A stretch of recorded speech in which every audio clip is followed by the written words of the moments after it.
Hey ladies, you've probably heard of the term living in alignment, maybe even living in alignment with your values. But what if you've done the work, maybe you even know what your values are, but you still feel like you're being pulled in opposite directions? This is what we call a values conflict. And if it feels like you have a lot of them, there is a reason for this. You might have listened to my last video on why understanding your core values is the key to your self-worth. Maybe you did the worksheet and you've elicited your top 5 values.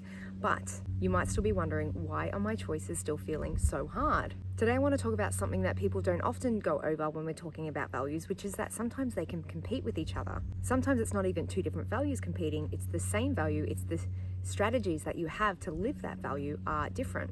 And this can make the journey towards your goals very unsatisfying and slow. Today I'm going to go over my 5-step values conflict resolution process and explain why so many of us grow into adulthood with so many inner battles in the first place.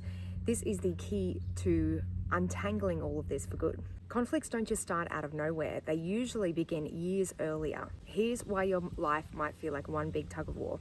Number 1 is conflicting programming in childhood.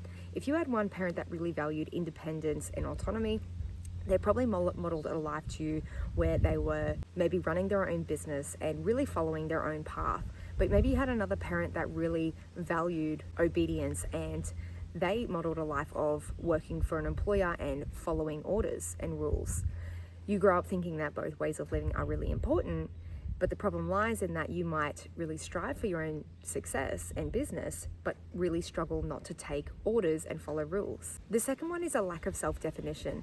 If we grew up really taking on the values of our parents, of our friends, of the school, and we weren't prompted to listen to the callings of our own heart, but instead were constantly being told things like, you should do this, you have to do this, you need to do this, you can end up growing up with a really limited ability to trust yourself and believe in yourself. So maybe you grew up really craving simplicity, but you keep chasing high status jobs because you've been conditioned to believe that this is what success is. The next is trauma or emotional wounds.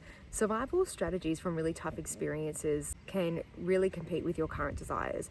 Maybe you grow up really valuing self-reliance, but at the same time, you crave that feeling of a deep and trusting relationship. The next is overlapping but competing goals. So you set goals for multiple important values without realizing they require the same time and resources. So maybe you're really trying to live a life of freedom, which for you might mean traveling a lot, but at the same time, you really crave that security of a stable home. And lastly is suppressed parts of yourself. Traits that were shamed or punished as a child often resurface as urges in adulthood. Maybe you grew up being praised for selflessness, but you really crave recognition, but you feel guilty for it.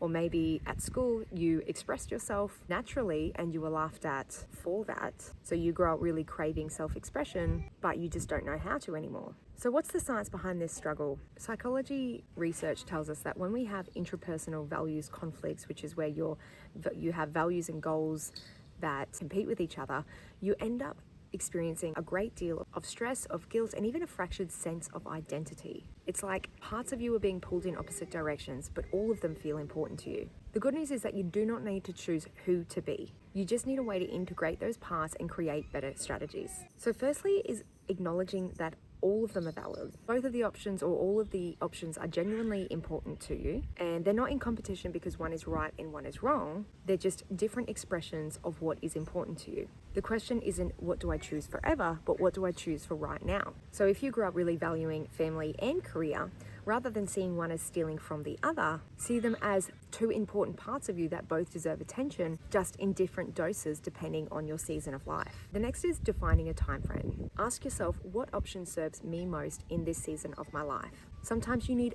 short-term fulfillment, like rest or connection to recharge, and other times you need long-term investment, like building a business or setting up a skill. And this is going to set up your future self. So giving it a time frame allows for clarity without the guilt. The next is to give each of them their own lane so that they can be fully expressed. This could mean literally scheduling them in. Maybe you set 2 days aside per week for your value of freedom where you get to flow. Maybe the other 5 days is committed to success, where you work on your business. When they have clear lanes, they stop colliding. Number 4 is checking the real driver. Sometimes the value that you think you're chasing is actually the stand-in for another unmet need. For example, you might be really valuing freedom, but actually what you need is connection, spontaneity, or rest. When you identify the real driver, you can meet it directly without masking it with the wrong activity. And the last one is making a conscious trade-off. Whatever you choose, do it intentionally and affirm to yourself, I'm doing X today because it honors my value of Y in the way that I most need right now.